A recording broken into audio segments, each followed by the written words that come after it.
Ayan, good morning Luzon, Visayas, Mindanao at sa buong mundo. Isang pinagpalang Sabado ng umaga, December 13, 2025. Yan, good morning na po. Quick hello po tayo mga kapatid. Sister Marilo Fontanilla, Mother Milito Altisa, good morning. Good morning na po sa mga maagang nagising. Ngayon po ay araw ng Sabado. Muli naman tayo ginising ng Panginoon. Salamat po sa umagang kay ganda. Hallelujah. Good morning Kuya Boyet from Riyadh, Saudi Arabia. Keep on sharing, keep on tagging. Hallelujah, Lord God. Minsan pa, bago tayo mag-umpisa, tayo po ay umawit sa Panginoon. Brother Antolin Abuel, good morning. Alayan po natin siya ng pagsamba, pagpuri sa umagang ito. Because He is the light of the world. Good morning po, Pastor Ani.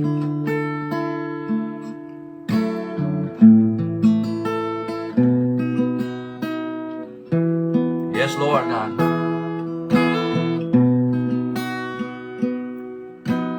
Call upon the name of the Lord and be saved.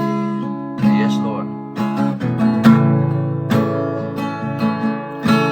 Call upon the name of the Lord and be saved.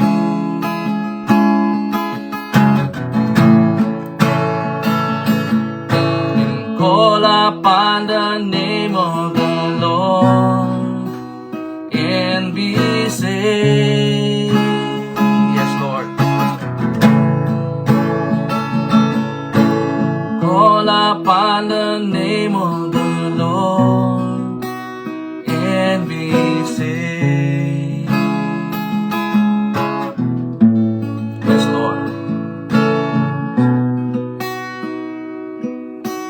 Light of the world, you step down into darkness.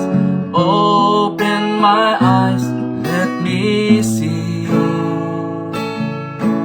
beauty that made His heart adore you. Hope of a life spent with you. Here I am to worship, here I am to bow down, here I am to say that you're my God. You're altogether lovely, altogether worthy, altogether wonderful to me.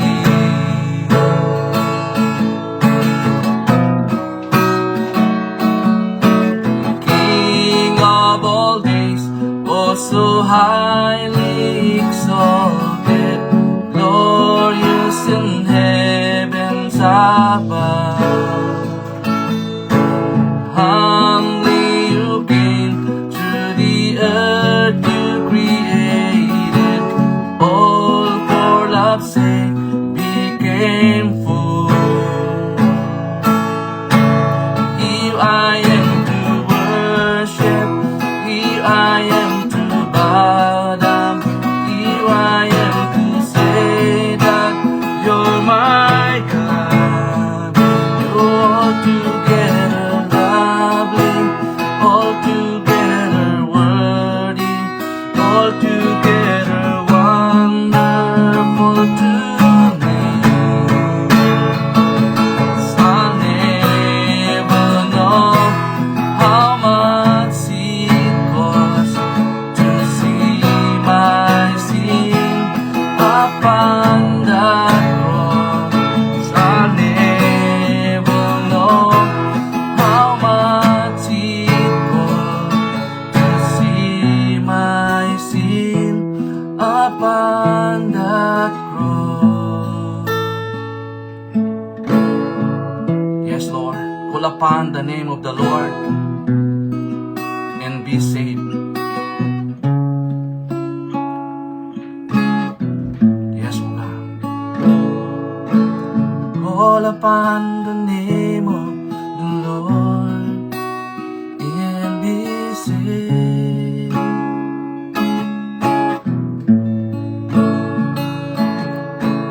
Call upon the name of the Lord and be saved. Yes, Lord. You are the light of the world.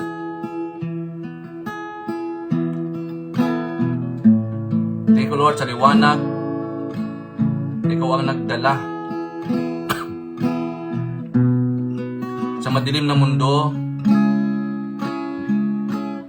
Nagbigay ka ng liwanag, Panginoon. Thank you, Lord God. At ang sino man sa iyong tumawag sa iyong pangalan ay maliligtas. Salamat po sa umagang ito, Panginoon Diyos. Salamat po, Lord, sa kapangyarihan ng Santong Espiritu sa aming buhay, Panginoon.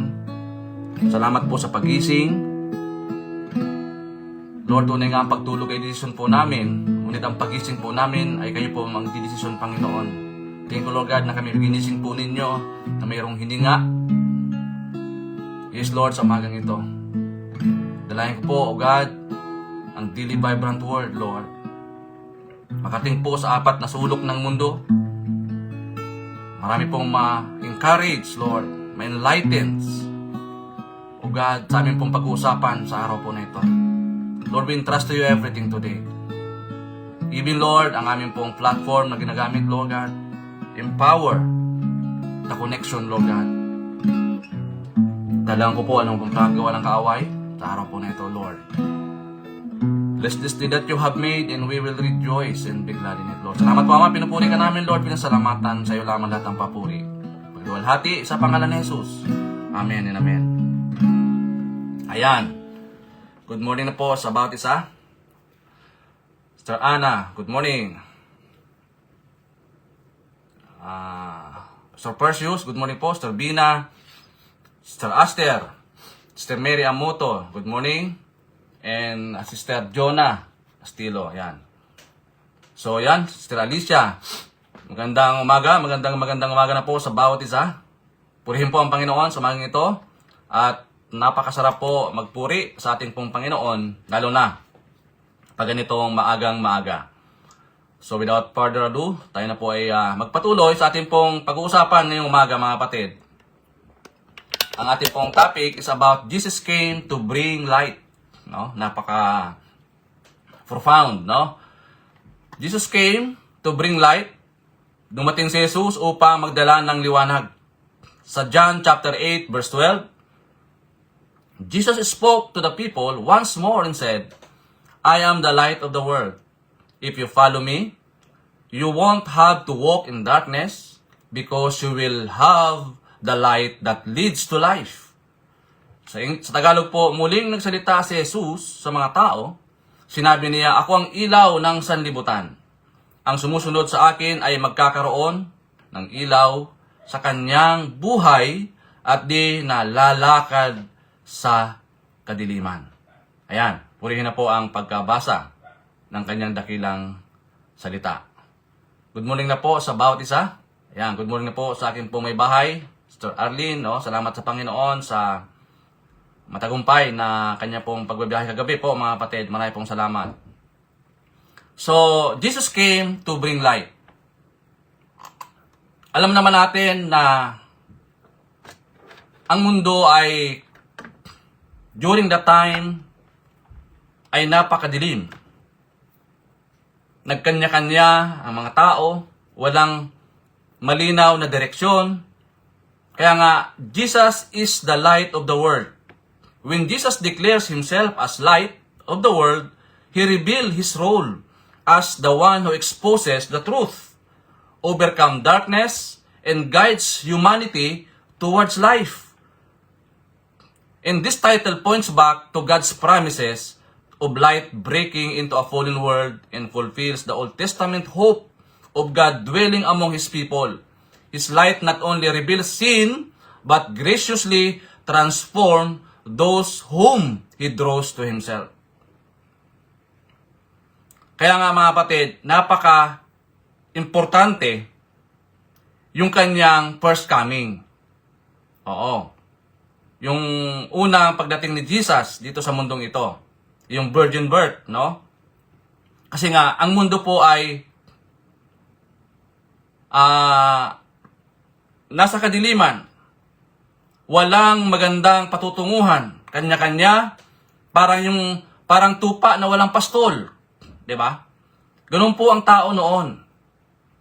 Pero nung si Jesus dumating, mga kapatid, siya po yung guiding light. Siya po ang nagbigay ng tunay na liwanag. Kaya nga, ginaid niya po yung mga tao. He guides humanity towards life. Sabi nga dito. Kasi nga, yung mga tao ay nasa kadiliman. So, are you a guiding light? Ito po ang tanong. Excuse me. Are you a guiding light? Ikaw ba ay guiding light? Dapat lahat po tayo na kay Kristo, tayo po ay tinatawag o tatawagin mga guiding light. Ano ba ang purpose ng guiding light, mga kapatid? O pag sinabi natin light, di ba, it symbolizes truth. Ano pa? Direction, hope, and God's presence. Yun po yung mga sinisimbolo po ng liwanag. Kasi nga, yung liwanag, ini-expose niya yung katotohanan. Tinuturuan din tayo ng tamang direksyon at binibigyan tayo ng tamang pag-asa. At pinaparana sa atin yung presensya ng Diyos. So ano ba yung purpose ng liwanag, mga kapatid? Number 1, to show the right path. Yun po ang pinaka-function ng liwanag. Ipakita sa atin yung liwanag, yung tamang path. Oo, kasi nga, kapag ang liwanag po, ma-appreciate po natin yan kapag tayo po ay nasa kadiliman. Oo. Doon mo sa ma-appreciate yung liwanag kapag nasa madilim tayo na pamumuhay, na lugar. Pag nagliwanag yan, doon mo sa ma-appreciate, mga kapatid. Kasi ang liwanag, siya po ay nagbibigay sa atin ng, kaya tinawag siyang guiding light. Ginaguide niya tayo doon sa path. God gives light so we don't walk blindly or fall into traps. And beforehand, alam na ng Diyos na ang tao ay talagang magpo-fall. Kaya nga, ang ganda po ng plano ng Lord sa creation, di ba? Ganda po ng plataforma ng Panginoon sa kanyang mga nilikha, kanyang nilikha, no? Pero po, dumating po yung pagbagsak, no? Yung first, unang tao, si Adam and Eve, sila po ay nag-fall into sin. Kaya nga, napahiwalay po sila. Malinaw po na kapag wala nag-guide po sa atin na liwanag, tiyak po tayo ay maliligaw. O mapapariwara. So ano pa? It to bring hope in dark times. Ito lamang po ang konkreto na pwede natin panghawakan na kapag si Jesus ay nasa iyo na, meron ka ng malinaw na pag-asa. Kasi siya yung siya po yung nagmamay-ari ng ating buhay. Siya po ang may control ng lahat ng bagay. Siya po ang nag-create ng universe. Lahat ng bagay nag-exist dahil sa kanya. So kaya nga yung pagtitiwala natin ay dapat sa kanya, hindi kung kani-kanino. Marami kasi mga tao, yung kanilang loyalty, sa tao.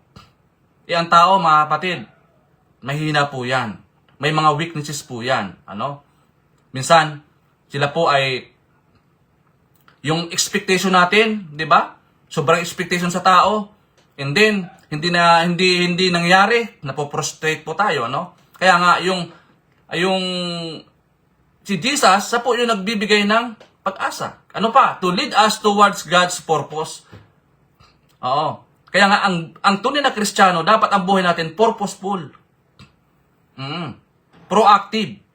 Hindi lamang active, dapat proactive tayo sa lahat ng bagay. Why? Because, meron nga tayong liwanag eh. Tayo po yung guiding light eh.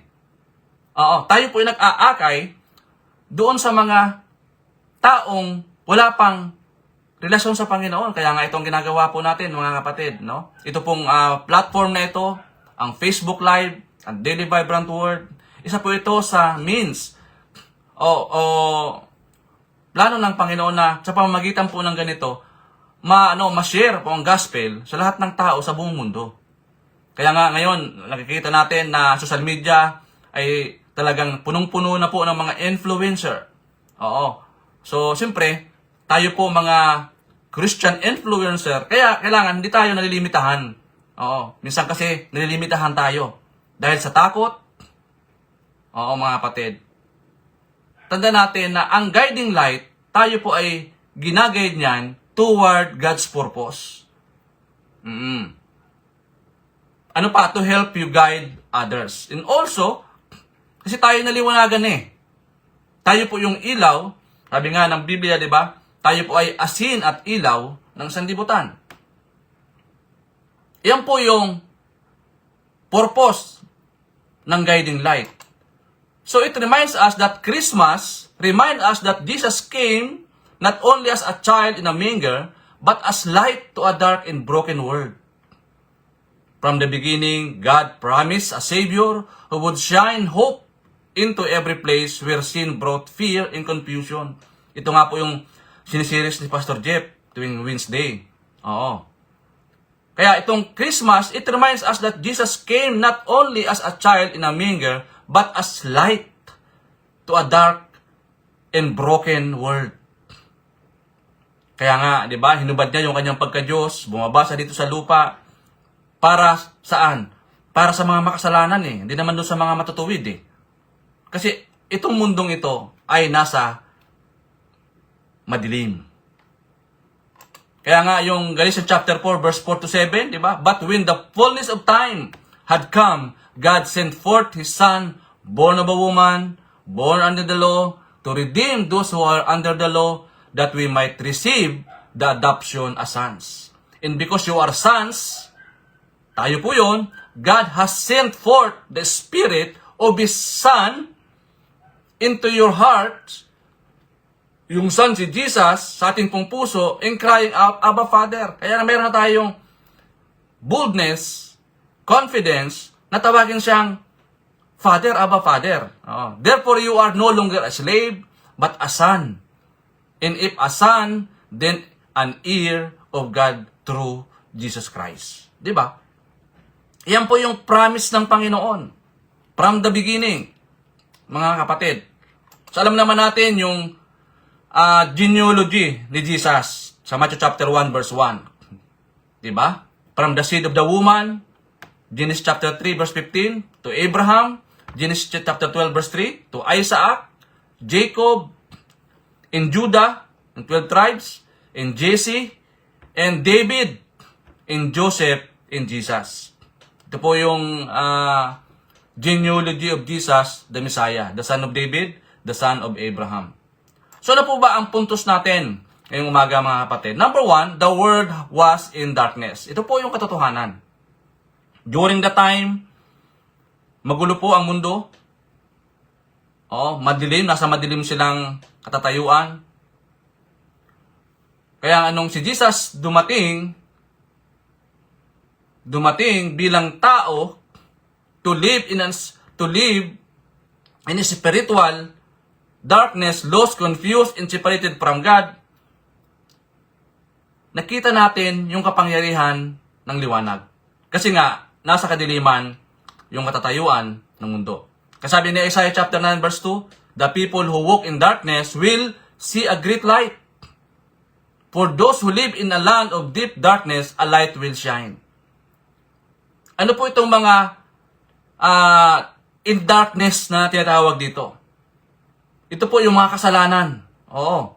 Yung mga kasalanan that blinded us It still purpose. Ano pa? It leaves the heart cold. Ito yung mga taong madali na lamang ma-offend o mag-disappear.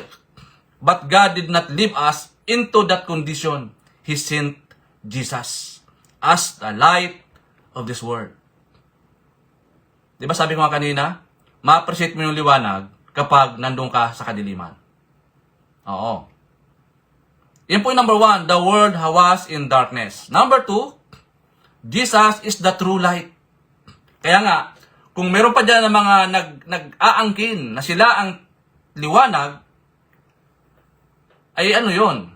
False Christ yun. Kasi, sabi po dito, sa John chapter 1 verse 9, the one who is the true light, who gives light to everyone, was coming into the world. Iyan po ay prophecy ni Isaiah, mga kapatid.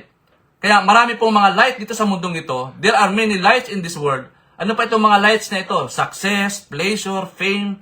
But only Jesus gives true life. Kaya nga, di ba? Kapag may Kristo ka sa buhay mo, kumpleto ka na. Oo. Nalala ko tuloy si Manny Pacquiao, no? Sabi niya, lahat ng bagay meron siya. Mayaman, lahat meron siya. Katanyagan, meron siya. Pero sabi niya, parang may kulang. Opo, sabi niya may kulang. Parang may kulang sa buhay ko. There is empty vacuum inside our heart that no one can fill. Sino lang makapagpuno niyan? Si Jesus. Kaya nga nung na-encounter niya si Jesus, tinanggap niya ang ating Panginoon bilang Lord and Savior sa buhay po niya. Sabi niya, ito na pala yung emptiness na nararamdaman ko sa puso ko. Di ba? Kasi Jesus is the only true light. Kaya nga, di ba? Pag na-encounter mo ang Panginoon, talagang sincere ka sa pagtanggap sa Kanya, ramdam mo sa puso mo, di ba, your life will never be the same again. Meron talagang pagbabago. Kaya nga ang Christianity, pagbabago talaga no? Ang born again, hindi naman talaga religion yan Ang ibig sabihin niyan, transformation. Pagbabago talaga no? Mga kapatid. Jesus doesn't reveal truth because He Himself is the truth. Oo, mga kapatid. He doesn't just show the way because He is the way. Oo. He doesn't just give life because He is the life. Siya po yung nagbibigay ng buhay. Yan po yung pangalawa. Pangatlo, His light overcomes darkness. Dinaig ng kanyang liwanag ang dilim. Even historical, biblical, walang ibang tumalo, kumbaga. Kasi si Jesus lamang ang nag-overcome sa darkness. No matter how deep your struggle or how heavily burdened are you today, Jesus' light is stronger. Kaya sabi sa John chapter 1 verse 5, the light shines in the darkness, and the darkness can never extinguish it. Darkness cannot defeat Jesus. Yan po yung katotohanan. Darkness cannot defeat Jesus. And also, fear cannot silence Him. Kaya nga, kahit na po siya pinipersecute, minamaltrato, lahat ng bagay ginagawa sa Kanya, hindi po siya nalilimitahan na sabihin yung katotohanan. Oo, mga kapatid, dapat din ganoon din tayo. Huwag natin ikahiya yung katotohanan. I-expose natin yung truth dito sa madilim na mundo. Marami po si mga Christian nagtatago. Oo. Ayaw ipahayag yung liwanag. Tandaan natin na tayo po ay kinumisyon ng Panginoon na maging asin at ilaw sa sanlibutang ito. Sin cannot overpower Him. Wala nang kapangyarihan ang kasalanan. Mga kapatid, tinalo na yan ng ating Panginoong Hesus. Is also, His light wins always. Always. Oo. Kaya nga, ang sino man lumalakad sa kaliwanagan, di ba? Nananaga ng buhay. Kasi tayo po yung guiding light, mga kapatid. His light overcame or overcomes darkness. And number 4, His light guides us daily. Jesus came to show us how to walk, how to live in holiness, purpose, and joy.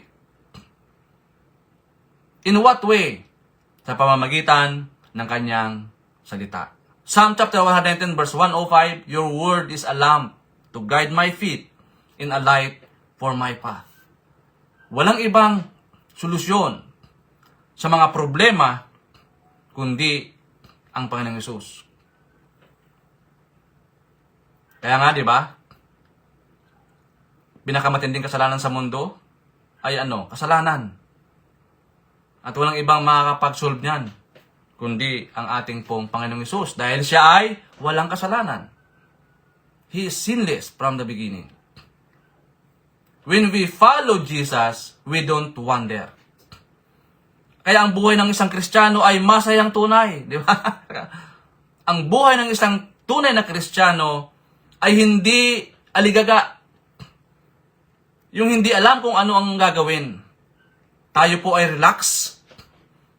Tayo po ay kampante na ang ating Diyos na pinaglilingkuran ay Diyos na totoo, buhay, at makapangyarihan.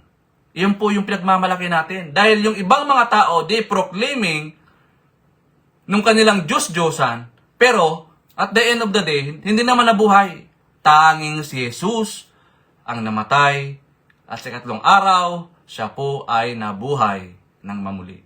Wow, ito po ang dapat nating ipagmalaki. Oo, mga kapatid. Huwag tayong mahiya na i-share ang gospel. Kasi nga, yung Diyos ng ating sinasamba ay totoong Diyos. Hindi peke o kaya substandard. Hindi po. We walk in clarity, direction, and peace when we follow Jesus. Kaya nga, di ba, ang buhay ng isang Kristiyano ay masayang tunay, may tamang direksyon. Oo. Kasi nga, may liwanag na gumagabay sa atin. Ang kanyang liwanag ay gumagabay sa atin araw-araw. Di ba? Kung nalala natin sa Exodus, di ba?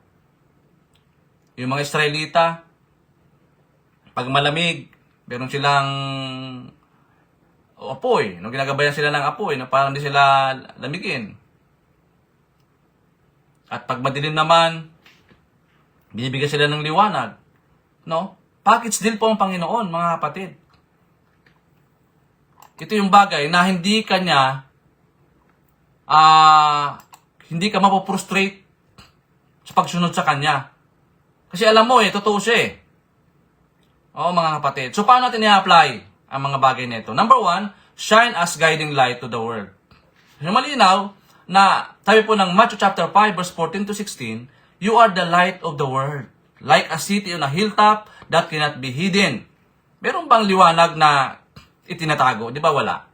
Kaya nga liwanag dapat naka-display yan sa labas para makita ng mga tao. No one lights a lamp and puts it under a basket. Instead, a lamp is placed on a stand where it gives light to everyone in the house. In the same way, let your good deeds shine out for all to see so that everyone will praise your Father in heaven. You are meant to shine. Every one of us meant to shine. Ito po yung pagkatawag po sa atin, mga kapatid. Philippians chapter 2 verse 15. Shine among them like star in the sky. Di ba? Kaya nga tayo titawag na walking Bible Oo. Dapat nakikitaan tayo ng liwanag na nagmumula kay Kristo. Jesus did not say, you might be the light. Sabi niya, He said, you are the light. Diba? You are the light. A guiding light only works when connected to its power source. Diba? Basically, yun Kapag hindi ka nakatouch sa power source, wala kang liwanag. Ganun din tayo, in the same way, you shine brightest because you stay close to Jesus. Diba, mga kapatid? Yun eh. Kasi siya yung nagbibigay ng liwanag. Okay, number 2. Let Jesus' light expose and remove darkness in your life. Don't hide anything from your sins, your wounds, and struggles into His light. Kaya nga, yung light, nag-i-expose talaga, ini-expose niya yung darkness. Marami kasi sa atin, no? Marami na nga ang problema, sinasarili pa. Ayaw pang humingi ng saklolo sa Panginoon dahil sa pride. Tandaan natin mga kapatid, wala tayong magagawa apart from Jesus. Oo, kaya nga dapat ang gagawin natin, ipagkatiwala sa Panginoon. Marami ka bang struggle? May mga problema ka ba? Oo. Isa po yung may akda ng buhay natin, natural. Sa Kanya natin, isangguni. Confess sin and ask the Holy Spirit to expose attitudes or habits that don't honor God. Baka kasi may mga habits tayo, o kaya mga attitudes na ayaw ng Diyos sa buhay natin. Tandaan natin yung light ni Jesus ang nag-i-expose sa kasalanan. Hayaang ilantad ni Jesus ang liwanag at alisin ang kadiliman sa iyong buhay. Yan po yung number 2.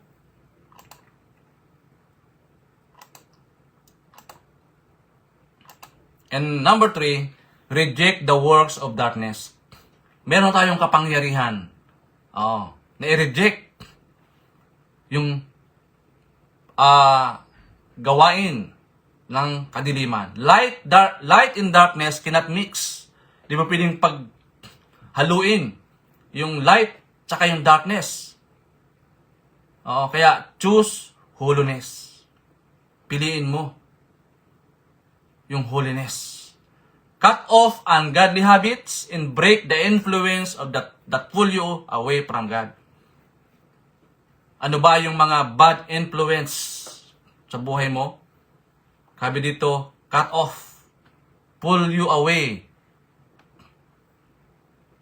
Yan yung mga hikayat po sa atin. Tanggalin na natin mga kapatid.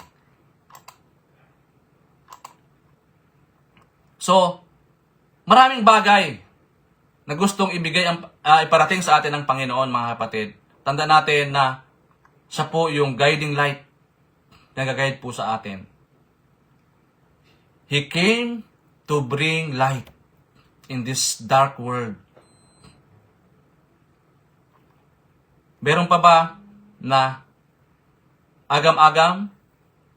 Meron pa ba tayong agam-agam sa buhay po natin na hindi natin makomprehend o kaya maunawaan, mga kapatid? Meron ka pa bang mga tanong o nag-doubt ka pa doon sa kapangyarihan ng ating pong Panginoong Hesus? Marami na po na katotohanan ang inihayag. Tandaan natin na tayo po ay inatasan ng Diyos na maging asin at ilaw sa sanlibutan. Kaya nga ang tanong kanina, are you a guiding light? Ikaw ba ay guiding light?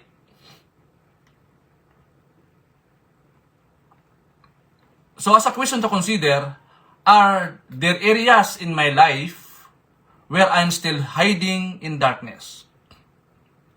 May mga lugar pa ba sa aking pong buhay kung saan nagtatago pa rin ako sa dilim? Kaya nga hindi mo maranasan yung tunay na liwanag. What sins, attitudes, or habits do I need to bring into God's light? Ikaw lang po nakakaalam yan.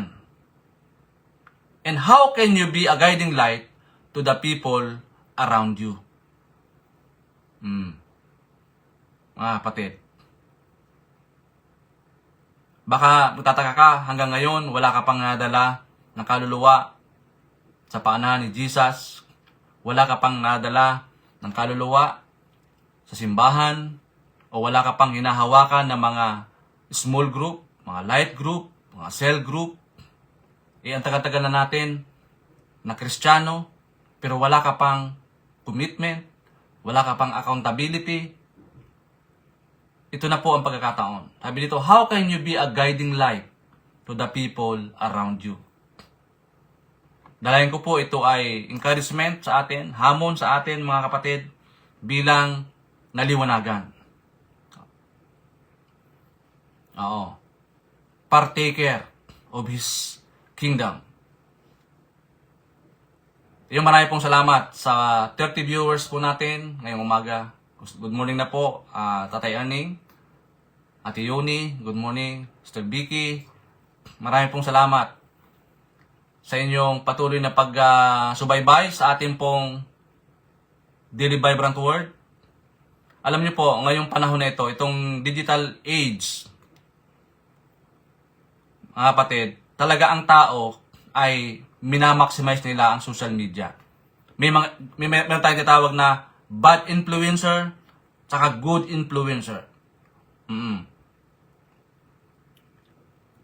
Kaya tayo, bilang naliwanagan, dapat tayo po ay good influencer. Guiding light tayo. Oo, mga kapatid.